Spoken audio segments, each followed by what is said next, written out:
Hello everyone and welcome back into our final segment of the day here on the GSMC Fantasy Sports Podcast. Hope you all enjoyed the show. And we conclude today's show with my new tradition here in the show, Chris's Picks of the Week. 4 or 5 games I'm going to pick from each week going forward that I feel like will be the best bets in terms of the spread and things of that nature. So without further ado, let's jump right into it and conclude the show with a bang. Let's start off with tonight's game. We went over this a little bit yesterday, but I want to go over this a little bit more in detail because it seems like it's a huge topic of discussion in the comment sections for today's game, especially from Andre and Tap to Learn. Shout out to both of you for your comments today.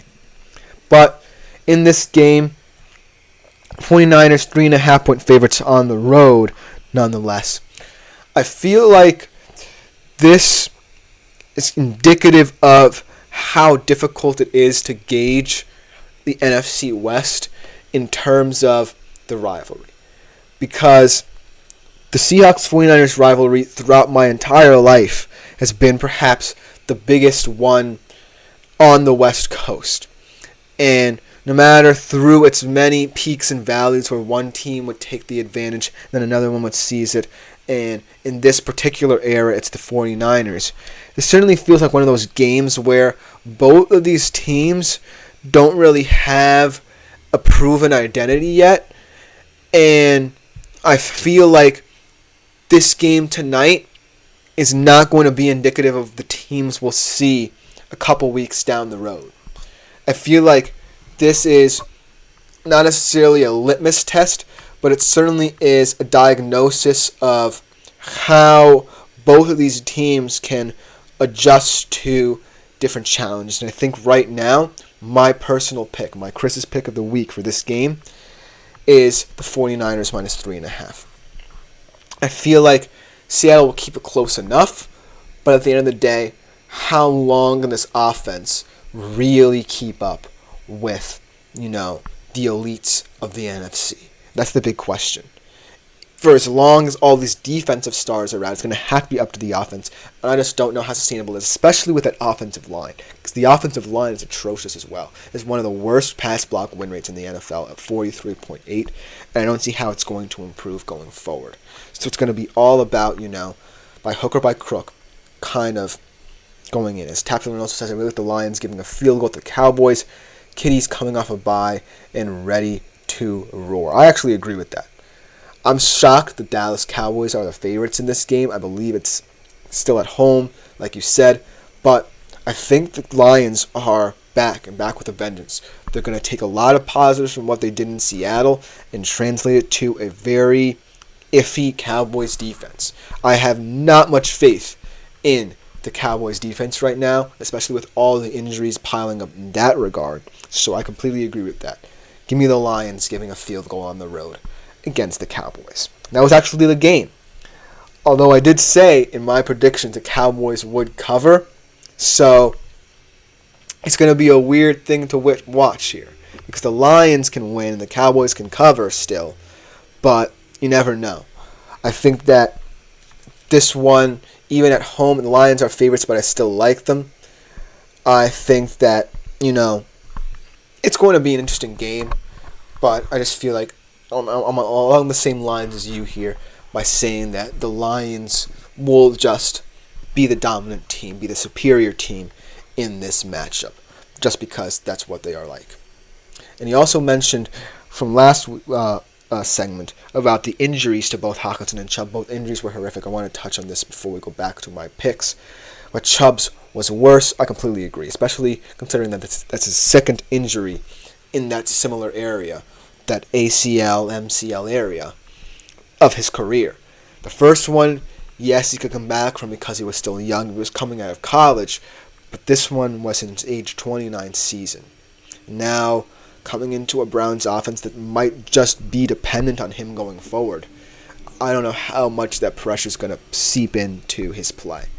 And it really sucks because he's one of my favorite players in the league. A lot of yours probably as well for who he is on and off the field. But, man, it just sucks to see a guy like him have to come back from this injury with all the pressure and weight on his shoulders. And it seems unfair to him as well. But let's get back into our picks. And then let's transition from the Lions-Cowboys, which should be an interesting game just because The Lions on the road might find some pratfalls, especially off the bye, but I still like them in this game. I think the Cowboys will cover. Bucks Saints. Bucks minus 3.5 point favorites.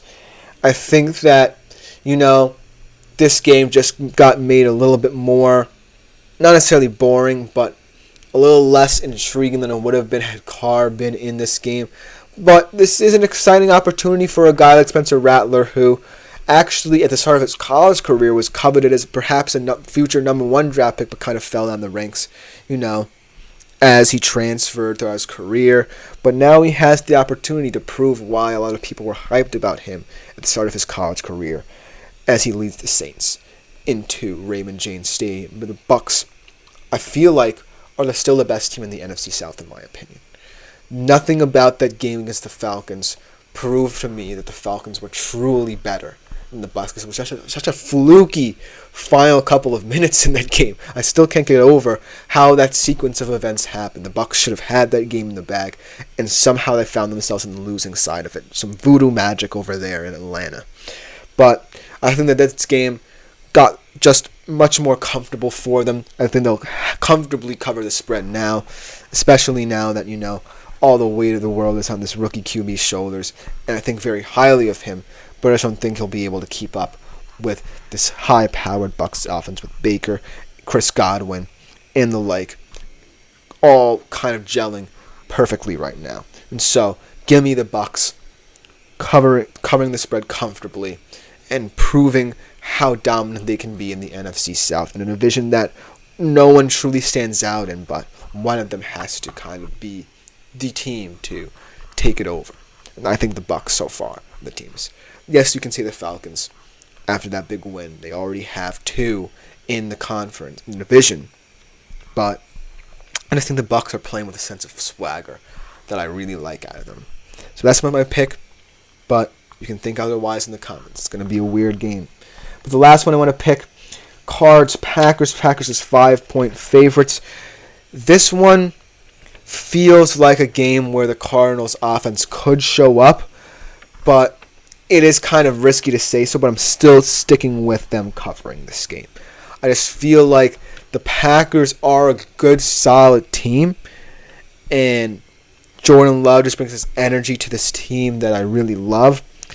But when you look at the injuries, when you look at what the defense is doing by being quote-unquote more opportunistic than overall very good or great or elite at what they do,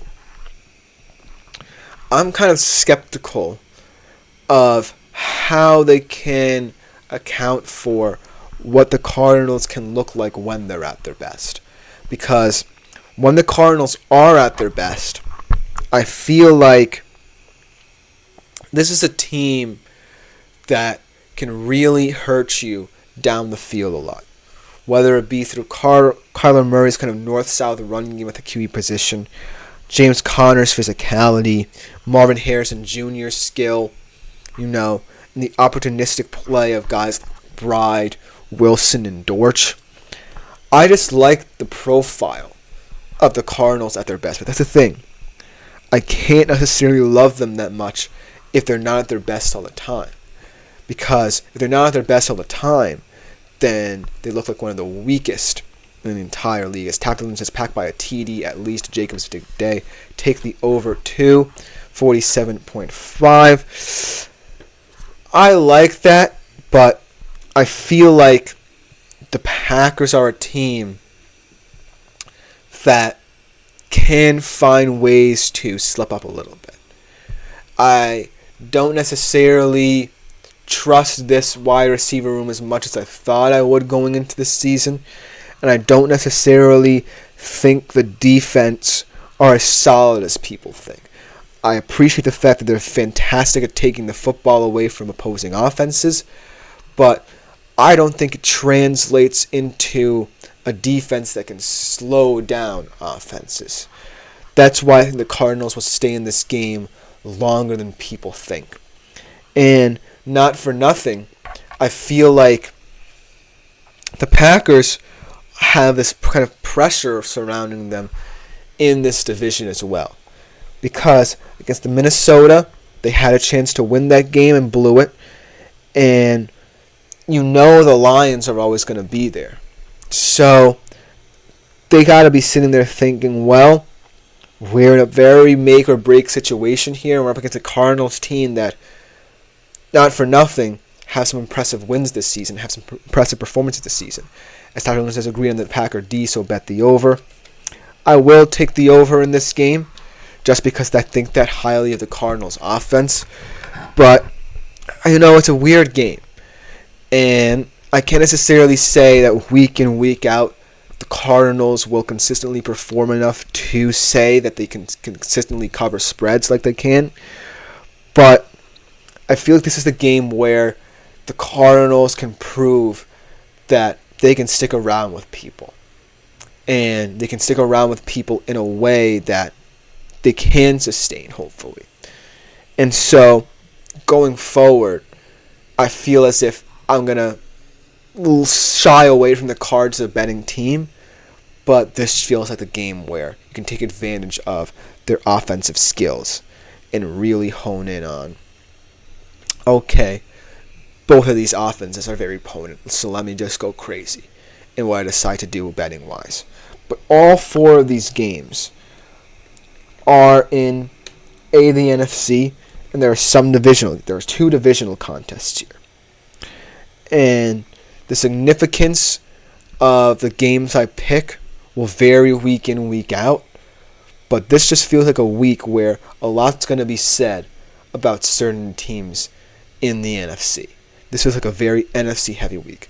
So the unpredictable nature of how I'll pick my games should be a fun thing to do. But hopefully you like this segment, and going forward it's something I can prove to you guys can have staying power, and you can comment on it however you like. But that will just about do it for this segment and today's show. Thank you all for tuning in. I've been Christopher Shepard. Remember to like, follow, and subscribe to the show in the network if you so feel inclined. Also, leave a like or a super chat, super thanks for stickers features in the comment sections going forward if you would like to hear your opinion said out loud on real time. Also, you can leave tips or donations as well. They're greatly appreciated by me and my fellow podcasters as well. Go check them out. But thank you most importantly to the GSMC Sports Network for allowing me to do this show. Thank you all for tuning in. We'll see you tomorrow, 3:30 p.m. Eastern, for another great edition of the GSMC Fantasy Sports Podcast. But other than that, thank you all for watching. I've been Christopher Shepard. I am out.